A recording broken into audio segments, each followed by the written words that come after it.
Maswerteng hapon po mga ka-STL. Narito na po ang resulta ng STL Pangasinan para sa araw na to, second draw. September 11, 2025, araw ng Webes.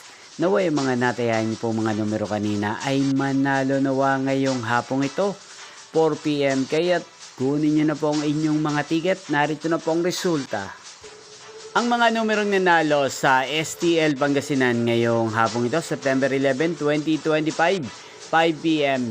Second draw result, 10 at 20. In exact order again, 10 at 20.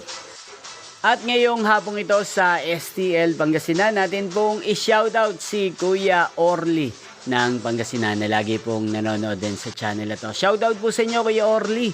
Sana po ay nasa maayos kayong kalagayan. Inyo pong napanood ang resulta ng STL Pangasinan sa channel na to. Roderick Hernandez TV, magkita-kita pong muli tayo mamayang 8:45 PM. Thank you for watching.